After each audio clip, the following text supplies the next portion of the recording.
Hoy vamos a hablar particularmente de lo que es la unidad en Cristo. Y primeramente quisiera definirle lo que es el término unidad. La palabra unidad proviene del latín unitas y designa la cualidad del algo que es único e indivisible, ¿vale? Que no se puede separar y hace referencia desde una perspectiva general a la propiedad de todo aquello que existe de manera singular y que no puede ser dividido sin que sea alterada o destruida su esencia. Amén. Pues ya no sería una unidad. Y eso es lo que yo vengo a compartirles el día de hoy y oro a Dios para que esta sea una iglesia unida en Cristo a pesar de nuestras diferencias, a pesar de nuestras distintas culturas o de las distintas naciones que están aquí representadas. Padre, gracias por este día, Señor. Oro, Padre, para que sea tu Espíritu Santo el que nos transmita este mensaje, Señor, y edifique nuestras vidas, nuestros corazones, Señor, para que seamos esa iglesia que tú vienes a buscar pronto, esa iglesia sin arrugas, sin manchas, y que con nuestras acciones, Señor, y nuestro diario proceder podamos glorificarte a ti, Señor. Yo sé que tú eres bueno, que tú eres fiel, que tú eres misericordioso y que haces cosas nuevas cada mañana, Señor. En tus manos ponemos este tiempo, Padre, y esta reunión para que seas tú glorificado y exaltado, Señor. Gracias, Padre, en el nombre de Jesucristo. Amén y amén. Y bueno, como toda enseñanza, ¿verdad? Pues está sustentada en la palabra de Dios. Les voy a pedir que me acompañen al libro de Juan. Vamos a ver qué nos dice aquí Jesucristo. Para compartir esta enseñanza quise traer yo una oración que hizo el mismo Jesucristo por sus discípulos, pero por nosotros también. Esto lo vamos a ver en Juan capítulo 17 de los versículos 20 al 23. Dice así: mas no ruego solamente por estos, es decir, por sus discípulos en los que estaba orando en ese momento, sino también por los que han de creer en mí por la palabra de ellos. Estos somos nosotros. Para que todos sean uno, para que todos sean uno. Como tú, oh Padre, en mí y yo en ti, que también ellos sean uno en nosotros. ¿Para qué? Para que el mundo crea que tú me enviaste. La gloria que me diste, yo les he dado, para que sean uno, así como nosotros somos uno. Yo en ellos y tú en mí. ¿Para qué? Para que sean perfectos en unidad. Para que el mundo conozca que tú me enviaste y que los has amado a ellos como también a mí me has amado. Amén. Una palabra muy, muy bonita que a mí me caló mucho en el corazón, porque pues también me muestra aquí que es una enorme responsabilidad la que nosotros tenemos como hijos de Dios, como cristianos, pues para que el mundo crea que el Padre envió al Hijo, nosotros debemos testificar de ello con nuestro proceder, y eso es a través de la unidad. En una familia es complicado porque se presentan siempre distintas situaciones, pero lo que yo pudiera decirles es que la familia no deja de ser familia. Sus padres siempre serán sus padres, sus madres y sus hermanos, a pesar de las diferencias, de las personalidades. Aquí los que tienen la bendición de tener hijos, varios hijos, se darán cuenta que tienen personalidades muy distintas unos del otro y sin embargo son amados todos, ¿verdad? Porque son hijos. Pues así Dios nos ama a todos. La unidad es importantísima, hermanos, querida iglesia. Hay un lema que seguramente habrán escuchado por allí que dice: divide y vencerás. Pero la realidad es que eso es una mentira del diablo.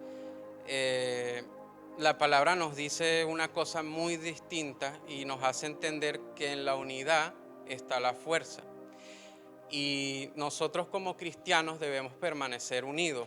Pablo lo decía muy bien que somos una iglesia unida debajo de un Señor y Salvador que es Jesús.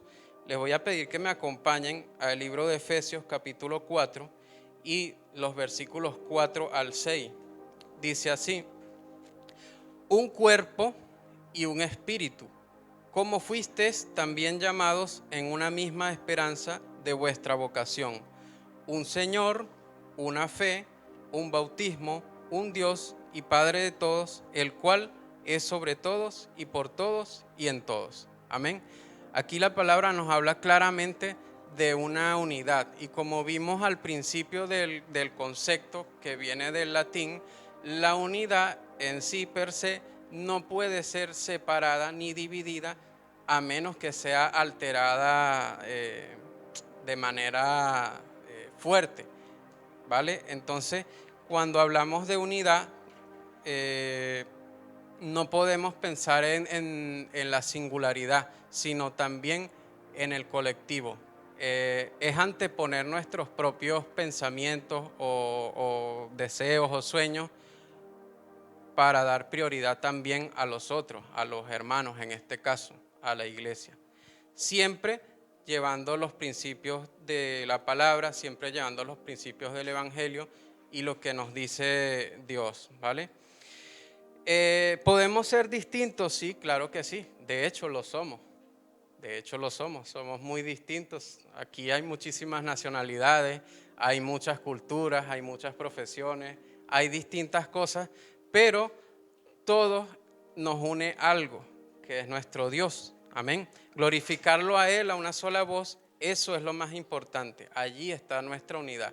Ahí es donde dejamos de lado las diferencias, las culturas, la formación, etcétera, etcétera, porque podemos unirnos y, como decía nuestra hermana Vicky, estar en esa armonía, en esa coinonía, en esa paz que solamente Dios es capaz de transmitirnos. Curiosamente también Pablo está metido mucho en la palabra de Dios, sobre todo en el Nuevo Testamento. Él dice que somos unidos no solo por nuestra uniformidad, sino por nuestra diversidad.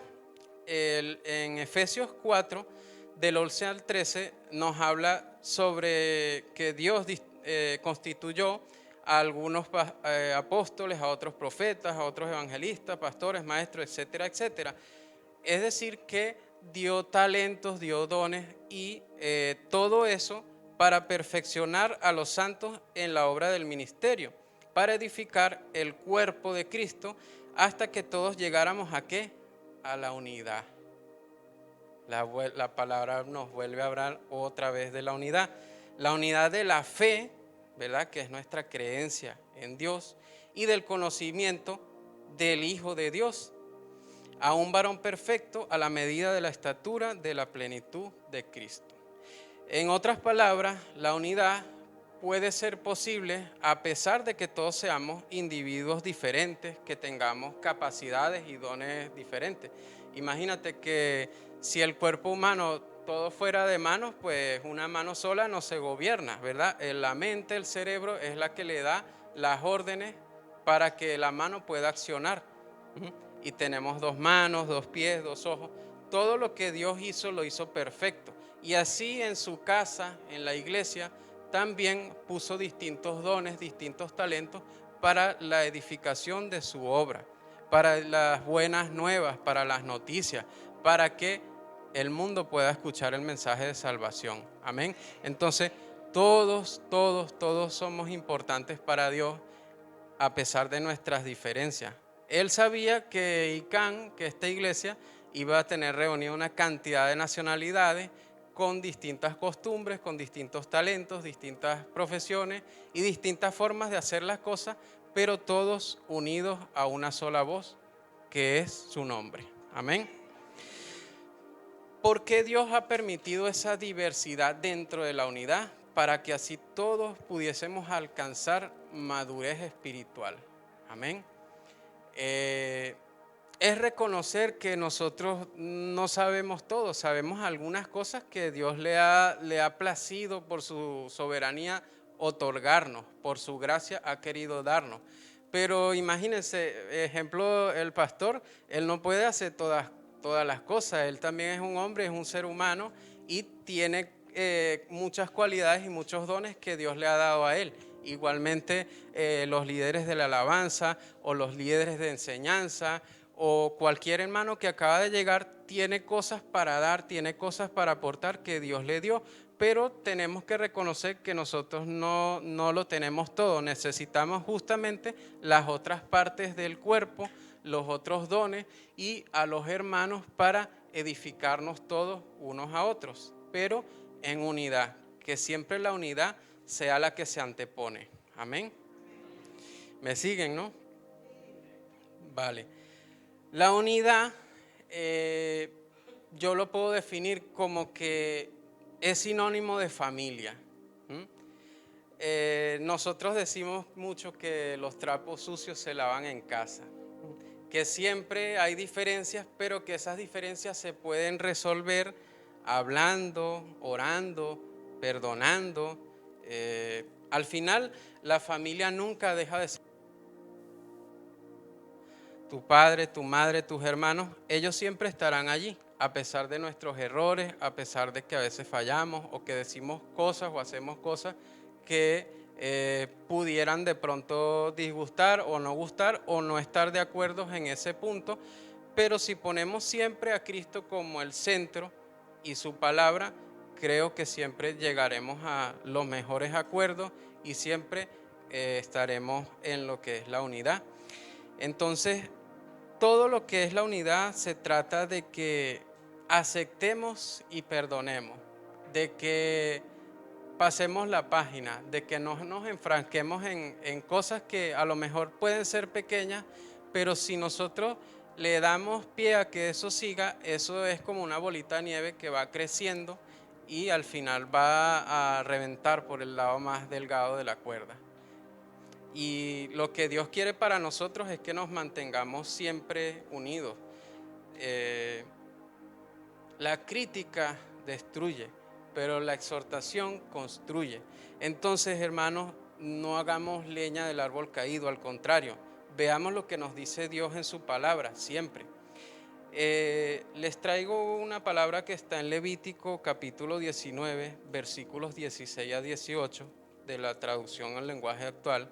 Dicen, no hagan chismes de nadie, pero digan la verdad si así pueden salvar la vida de otra persona. Yo soy el Dios de Israel. No sean rencorosos ni vengativos. Cuando deban reprender a alguien, repréndalo. No participen de la maldad de nadie.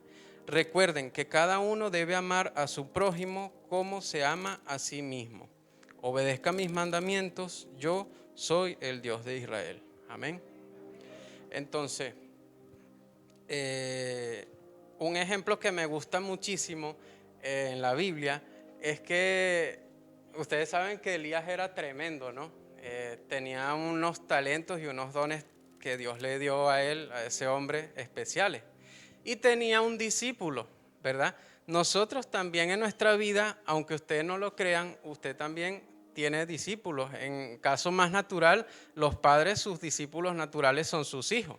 Ellos van creciendo, van viendo al padre qué hace, qué dice, qué no hace, y te das cuenta que son un reflejo miniatura de ti mismo, de cosas que tú dices o tu manera de actuar, la vas viendo reflejado en ellos.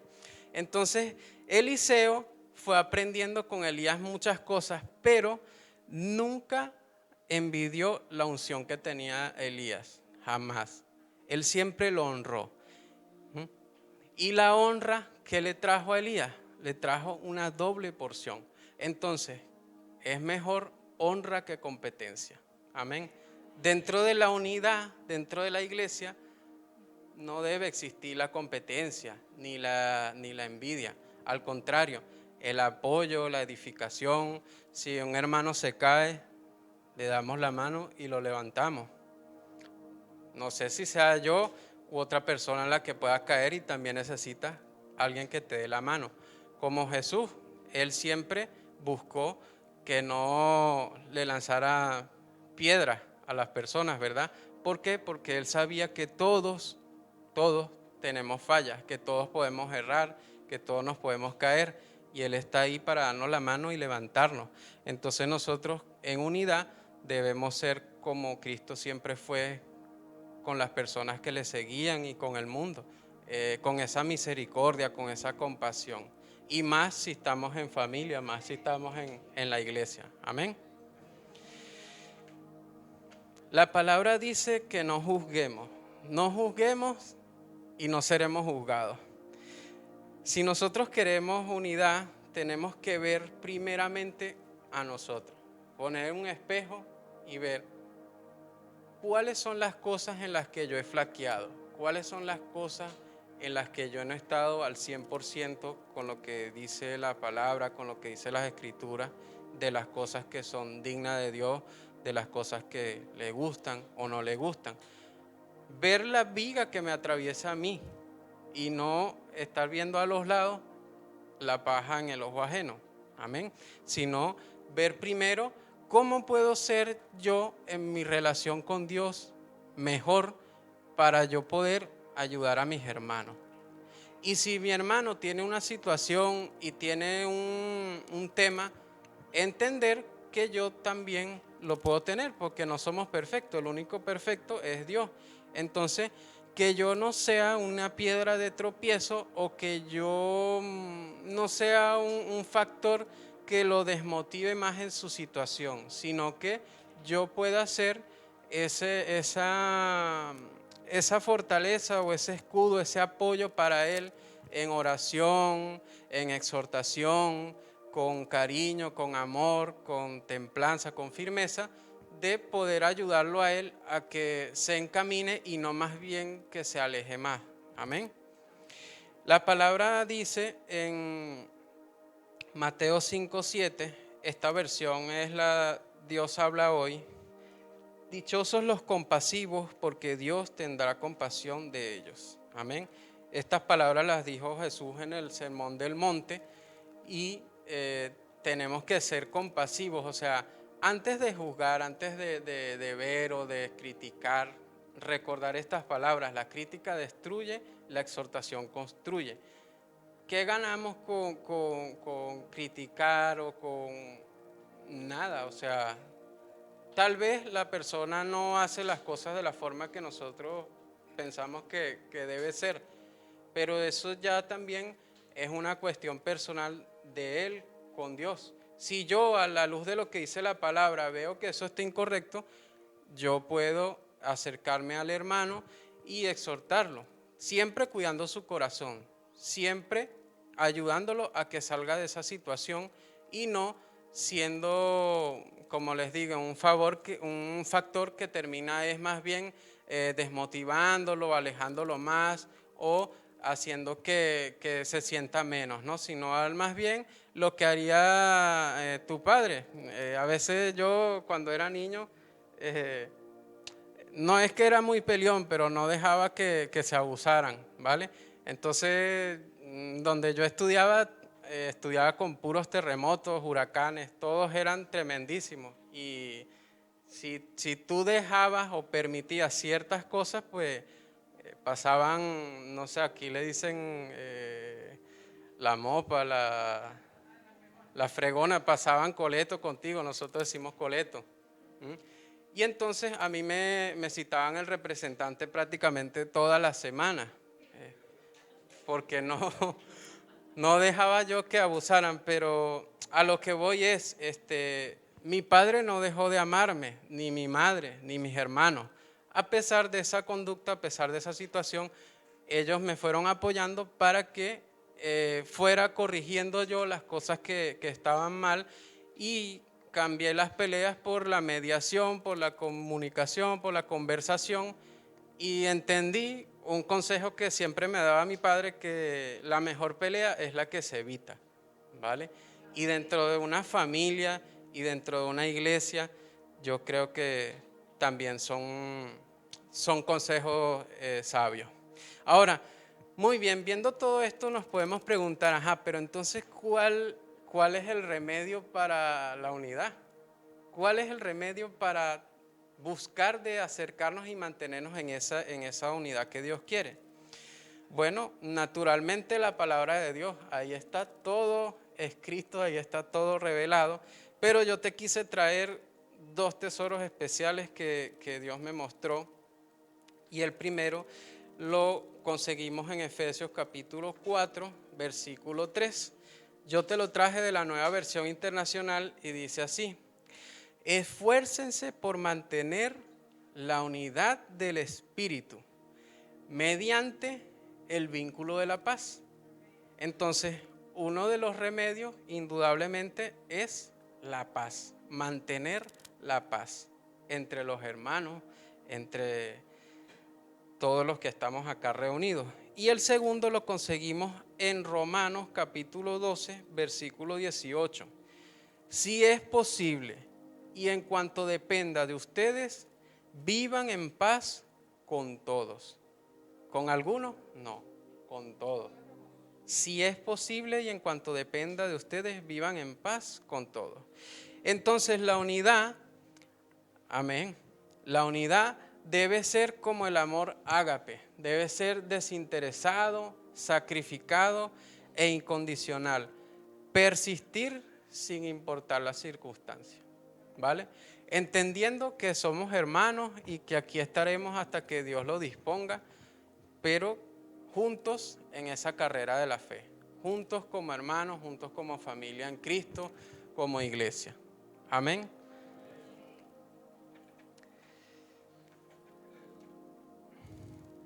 El diablo, dice Juan 10:10, que solamente vino para robar, matar y destruir. No crean ustedes que el diablo está muy contento con las iglesias unidas. No, eso sí que le inquieta. Entonces dice la palabra que él anda como un león rugiente buscando a quien devorar. Pero nosotros sabemos que el león de la tribu de Judá, la raíz de David, ha vencido. Y ese es quien está con nosotros y mora en nosotros. Entonces nosotros mantengámonos en unidad, porque nada más y nada menos la cabeza de la iglesia es Cristo. Y si Él está, podrá haber guerras, podrán haber plagas, podrán haber pandemias, podrán haber situaciones, catástrofes, la economía colapsada, etcétera, etcétera. Pero la palabra dice: yo no he visto justo desamparado, ni su descendencia mendigando pan. ¿Y eso por qué? Por la bondad de Dios en nuestras vidas, que nos ama y que Él nos va a proveer pase lo que pase. Y esa debe ser nuestra seguridad, que Él nos va a acompañar hasta el fin del mundo. Estamos viviendo tiempos difíciles, seguro que sí, distorsiones totalmente fuera de lo que Dios dice. Creo que incluso cosas peor. No sé si han visto, seguro que sí, han visto sobre Sodoma y Gomorra, que Dios lo menciona mucho en la palabra. Creo que están viviendo cosas a otros niveles, que Sodoma y Gomorra se quedaron chiquitos. Entonces, bueno, eso también no nos alegra en el sentido de que es algo que está malo, pero son señales de que la maldad se iba a aumentar en los últimos tiempos, de que la ciencia también iba a desarrollarse en los últimos tiempos, como una de las señales de que Cristo ya venía pronto. Amén. Entonces, si Él está en medio de nosotros formando ese cordón de tres dobleces, que no es fácil de romper, y que Él vive en tu corazón y en el mío, entonces seamos un reflejo de que verdaderamente ya no vivimos nosotros, sino es Cristo el que vive en nosotros, dando un buen testimonio con esa paz de Jesús que sobrepasa todo entendimiento. Ese es el vínculo verdadero de la unidad, la paz. Yo creo que por eso también Pablo lo mencionaba mucho en sus salutaciones a la iglesia, o en donde él estaba a veces cautivo escribiendo sus cartas, o cuando les tocaba predicar. Ustedes ven siempre en el capítulo 1, gracia y paz, hermanos. Les saludo con ósculo santo. Siempre hacía referencia a la paz, pero no la paz como dice Jesús, no la paz que te ofrece el mundo. No esa paz que te la pintan con una palomita y paz y amor, esa paz no, sino la paz verdadera que sobrepasa todo entendimiento, toda mente, todo razonamiento humano. Y esa paz solamente la encontramos en Él. Amén. Entender la unidad es saber que también conlleva una enorme responsabilidad. Acordémonos de lo que vimos en nuestro versículo base para esta enseñanza, Juan 17:23. Yo en ellos y tú en mí, para que sean perfectos en unidad, para que el mundo conozca que tú me enviaste y que los has amado a ellos como también a mí me has amado. Entonces, iglesia, la unidad es testimonio de que Jesús fue enviado por el Padre y es una muestra de que nosotros también somos amados por Él, así como amó a su propio Hijo Jesucristo. Pero nosotros tenemos la gran responsabilidad de estar unidos, unánimes, en espíritu y en verdad, porque dicen, para que el mundo conozca que tú me enviaste. Si nosotros somos desunidos, si nosotros cada quien va por su lado, la gente no va a decir Kenny o Luis o Juan o José o Perencejo, simplemente va a decir, mira, así son los cristianos, no se toleran, no se soportan, porque nosotros ya no nos ven a nosotros, ven es a Cristo. Entonces hay que tomar esa importancia, esa responsabilidad de que ya ni siquiera nos representamos nosotros, estamos representando al Rey y hay que representarlo bien. Somos embajadores en cadena, como dice la palabra. Entonces la unidad es un reflejo de ese testimonio y de que hablen bien, al contrario, decir, oye, mira, ¿cómo son los cristianos? Son unidos, son una iglesia sólida, consolidada. Se ve que ahí dicen cosas buenas, ¿no? Amén. Entonces, bueno, Jesucristo es el máximo ejemplo de unidad, sin duda alguna. Cuando nosotros pensamos en los discípulos, sabemos que ellos también tenían diferentes antecedentes, diferentes personalidades y diferentes formas de hacer las cosas, y que a veces se peleaban porque quién iba a ser el más grande. Pero bueno, la palabra de Dios dice que el más grande será el más pequeño y el pequeño será más grande, y que los primeros serán los últimos y los postreros los primeros. Amén. El orden de Dios es al revés al orden humano y nosotros debemos entenderlo así por fe. Jesús sabía todo eso y Él tenía planes muchísimo más grandes que los que ellos podían entender sobre lo que era la unidad. ¿Planes para qué? Para que ellos alcanzaran el mundo para Jesús. Él sabía que ellos nunca iban a poder cumplir esa gran misión hasta que estuvieran completamente unidos. Por eso, Él oró por ellos, para que hubiese unidad entre ellos, una unidad perfecta. Cristo hoy está buscando que seamos uno solo con Él, así como Él es uno con el Padre y con el Espíritu. Que dejemos de lado el individualismo y que le entreguemos todo a Él en unidad. Que no pensemos como personas, sino como colectivo, como iglesia, como la novia de Cristo. Nosotros tenemos un dicho que cabe mucho aquí, que es un solo palo no mueve montaña, pero yo creo que todos juntos, unidos, podemos hacer bastante ruido en esta tierra, para su gloria y para su honra. Amén. La unidad que existe entre Cristo y sus discípulos no destruye la personalidad ni de uno ni del otro. Él sabe que tienen distintas capacidades, distintas cualidades. Por ejemplo, Pablo predicó prácticamente para los gentiles y fue a Grecia donde había muchos filósofos y muchas cosas. Ahí no se metieron los otros discípulos. Pero Dios, a usted y a mí, nos dio también un talento especial para colocarnos en áreas, en situaciones o en ubicaciones donde Él sabe que vamos a dar los mejores frutos para su reino. Entonces, los apóstoles, ellos eran uno en mente, en propósito y en carácter, pero no en persona. Eran personas diferentes, pero estaban unidos en un mismo pensamiento. El hombre, cuando se somete a las leyes de Dios y participa de su espíritu, llega a ser participante de su naturaleza divina. Cristo conduce a sus discípulos a una unión viva consigo mismo y con el Padre. Y bueno, para ir cerrando quisiera compartirles este versículo para que ustedes reflexionen y mediten en él. Está en Filipenses 4, versículo 8. Si los hermanos de la alabanza gustan acompañarme, se lo agradecería. Por último, hermanos, consideren bien todo lo verdadero, todo lo respetable, todo lo justo, todo lo puro, todo lo amable, todo lo digno de admiración, en fin, todo lo que sea excelente o merezca elogio. En eso pensad. Amén.